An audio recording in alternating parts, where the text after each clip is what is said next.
अस्सलाम वालेकुम। एक्सरसाइज 1.6 का थर्ड क्वेश्चन अभी हम करेंगे।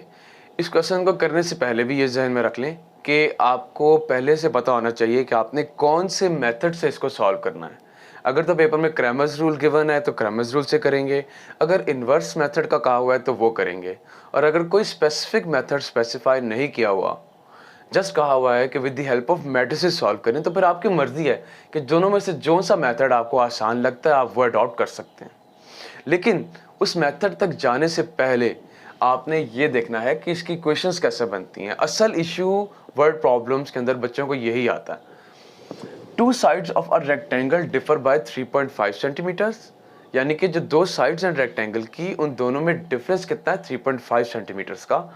Find the dimensions of rectangle, यानी कि उसकी दोनों जो लेंथ्स है विड्थ, दोनों जो लेंथ और विड्थ है उनका बताना है आपने क्या लेंथ्स है। If its perimeter is 67 centimetres, अगर उसका पेरीमीटर 67 है। सिंपल ज्योमेट्रिकल कॉन्सेप्ट है इसमें, जिसमें अगर एक रेक्टेंगल आपके पास मौजूद हो, फॉर एग्जांपल इसकी लेंथ x है और विड्थ y है। हम सपोज करते हैं लेट लेंथ ऑफ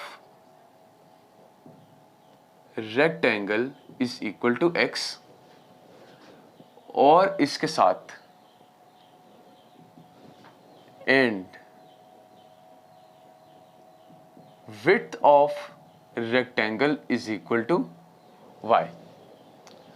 x और y हमने लेंथ और width के नाम रख दिए। अब जो पहली लाइन है इस क्वेश्चन की, उसमें कहा हुआ है कि to sides of a rectangle differ by 3.5। Differ मतलब दोनों के दरमियान डिफरेंस है। डिफरेंस कैसे निकलता है? दो चीज़ों के दरमियान उनको माइनस करके। तो इसका मतलब ये है कि हमने इन दोनों को माइनस करना है और जो आंसर आएगा वो 3.5 होगा।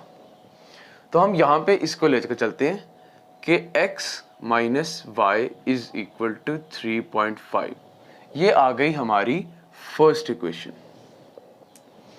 इसके बाद हम चलते हैं सेकंड इक्वेशन की तरफ, और उसके लिए हमें कहा गया है कि find the dimensions of rectangle if its perimeter is 67। यहाँ पे गिवन है perimeter is equal to 67। Unit अभी ना लगाएं, जब फाइनल आंसर्स आएंगे तो वहां पे लगा लीजिएगा। जो रेक्टेंगल है उसके पेरीमीटर का स्पेसिफिक फॉर्मूला है। पेरीमीटर बेसिकली होता क्या है? किसी भी ज्योमेट्रिकल फिगर की जितनी साइड्स होती है ना, बाउंड्री जो कह लें, उन सब का सम, उन सब को ऐड करते हैं तो पेरीमीटर आ जाता है। और मुख्तलिफ ज्योमेट्रिकल फिगर्स के लिए डिफरेंट फार्मूलाज यूज होते हैं। जो पेरीमीटर ऑफ रेक्टेंगल है उसका फॉर्मूला है 2x plus 2y is equal to 67। आमतौर पे जब हम यूज़ करते हैं इसको तो लेंथ और ब्रेड्थ लिखते हैं तो L और B यूज़ होता है, लेकिन यहाँ पे इस क्वेश्चन में चूंकि x और y यूज़ किए हुए हैं तो उन्हीं की मुनासबत से इक्वेशन में x और y यूज़ कर रहा हूँ।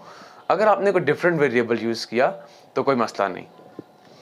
यहाँ पे इसकी आ गई सेकेंड इक्वेशन। अब ये हमारे पास दोनों इक्वेशंस आ गई हैं। असल डिफिकल्टी इन क्वेश्चंस में यहाँ तक होती है बच्चों को, जो उनको इक्वेशंस नहीं बनती। तो इक्वेशन बनाना एक बिल्कुल इजी सा काम है, सिर्फ थोड़े से ज्योमेट्रिकल कॉन्सेप्ट्स क्लियर हो तो इक्वेशन बन जाती है। अब इक्वेशन बनाने के बाद मैं आपको इसके दोनों तरीके समझाता हूँ कि क्रैमर्स रूल्स भी तो समझाऊंगा और इन्वर्स मेथड भी, कि दोनों तरीकों से ये क्वेश्चन आगे कैसे हल होगा।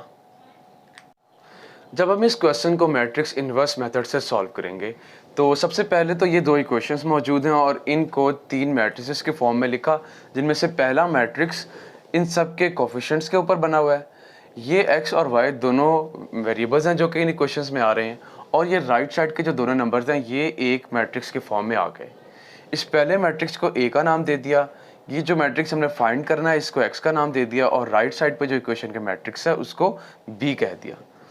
अब a x के साथ चूंकि मल्टीप्लाई हो रहा है तो दूसरी तरफ उसका मल्टीप्लिकेटिव इन्वर्स मल्टीप्लाई होगा, तो x is equal to a inverse into b आ गया।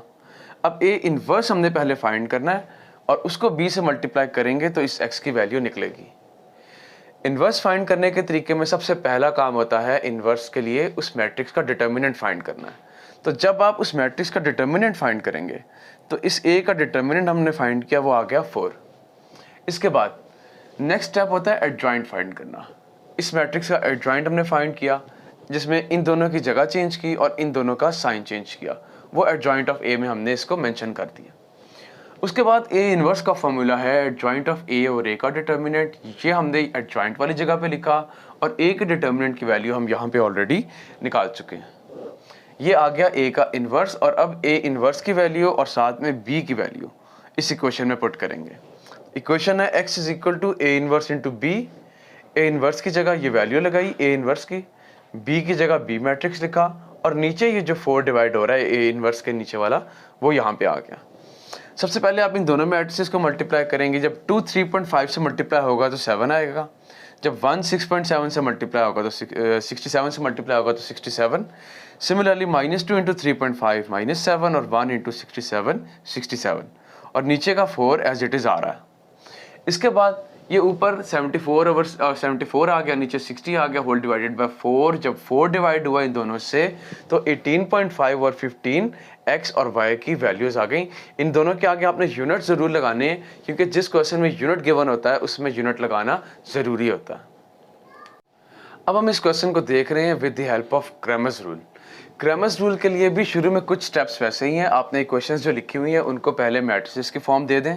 इसके बाद सबसे पहले ये जो मैट्रिक्स है ए, सबसे पहले इसका डिटर्मिनेंट निकाल के देखें। इसका डिटर्मिनेंट आता है 4। इसके बाद जो नेक्स्ट है वो ए एक्स का डिटर्मिनेंट निकालना है और ए एक्स कैसे निकलता है इस मैट्रिक्स के अंदर जो एक्स वाले नंबर हैं, एक्स के जो कोफिशिएंट्स जहाँ लिखे हुए हैं उनको गायब करके उनकी जगह ये वाला जो मैट्रिक्स है इसके नंबर्स लिख देते हैं।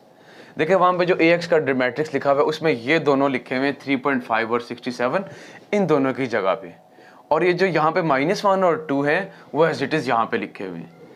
ये मेथड है ए एक्स का डिटर्मिनेंट बनाने का और उसके बाद उस डिटर्मिनेंट की जब वैल्यू निकाली तो वो आई 74। इसके बाद x की वैल्यू का फॉर्मूला है ए एक्स का डिटर्मिनेंट ओवर a का डिटर्मिनेंट। इन दोनों की वैल्यूज़ लगाई तो इनको डिवाइड करके आंसर आया 18.5। यूनिट 7 सेंटीमीटर ज़रूर लगाना। इसके बाद ए वाई के लिए भी यही काम है कि y का डिटर्मिनेंट आपने पहले निकालना है। कैसे? यहाँ पे y वाले एलिमेंट्स को छुपा लेना, ये -1 और 2 को, और उसकी जगह पे 3.5 और 67 लिखना है। वो हमने लिखा हुआ है नीचे। ये 1 और 2 एज इट इज़ यहाँ पे आएंगे। इस डिटर्मिनेंट की वैल्यू निकाली वो आई 60। अब y का फॉर्मूला है ए वाई का डिटर्मिनेंट ओवर a का डिटर्मिनेंट। 60/4 हमारे पास इसका y का फाइनल आंसर आया 15 सेंटीमीटर्स। ये मेथड है हमारे पास इस क्वेश्चन को दोनों मेथड से करने का। पहले इक्वेशन बनाई, उसके बाद इसके दोनों मेथड से हमने सॉल्व किया। अगर अभी भी कोई क्वेश्चन या कोई कन्फ्यूजन हो तो आप नीचे कमेंट्स में मुझसे आराम से पूछ सकते हैं। Thank you.